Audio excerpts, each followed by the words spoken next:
I bear some blame for the use and overuse of the word curation in my field in journalism.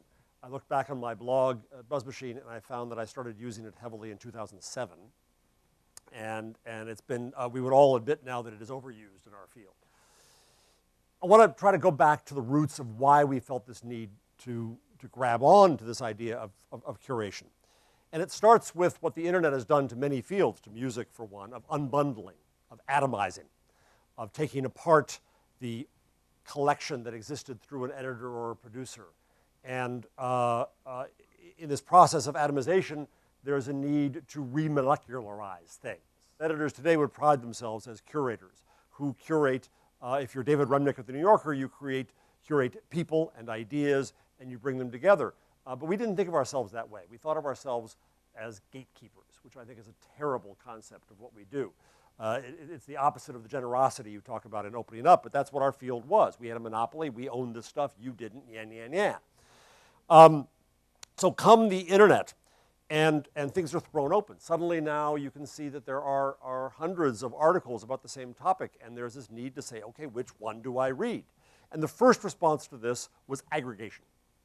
And aggregation was just simply a matter of pulling things together, right? So it brought together, it could analyze articles, find out which articles made up a story, and cluster those and put them together. And that was aggregation. But aggregation done by the mean machine was just not human enough. And so we, journalists, thought that we were going to add some gloss to this. And so what was the next best word up the value chain? Curation.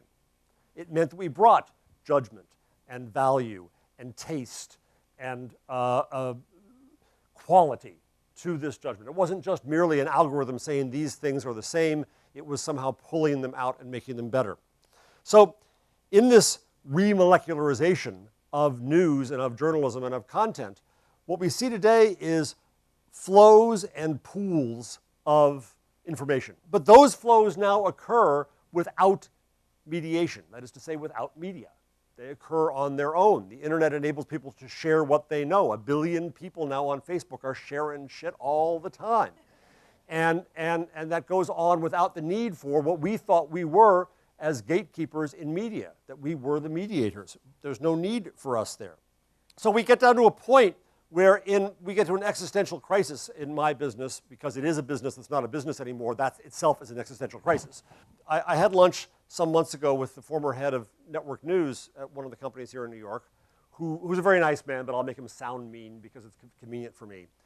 And he said, Jarvis, he said, he actually said Jeff, but I'll make him sound mean.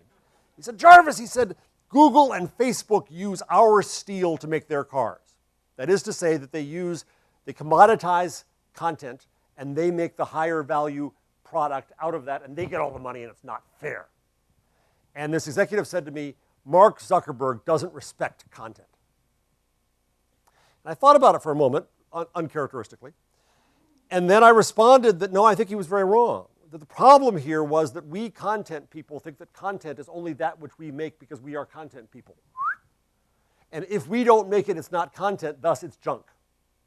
And Mark Zuckerberg actually respects content much more than we do because he found value in all that junk. So did Larry Page. So did so many of these other companies. They found value in it. But their value they found was that not in the sense of seeing people in the analog of being editors or creators or writers or authors or artists. They're just people. But if you value those people and what they do and what they say and what they share, you can find value out of it. You can find a business value out of it. And I believe that Facebook and Google are brilliant at signal generation. Our use of content indicates who we are, where we are, what we like, whom we know, where we're going, what we want to know, what we want to buy, what we don't like, except on Facebook. All of these things, and this is signal generation. They have a business that's built around that, and we in media do not. Why? Because we have no relationship with people. We think we produce a product called content, and that's all we do. And that people won't pay for it, then they don't value it, like that network executive. But instead, if you value the people, you get somewhere else. So how do we journalists add value, and what's our role? The first thing we have to do, I think, is to recognize the value that the public does in fact bring.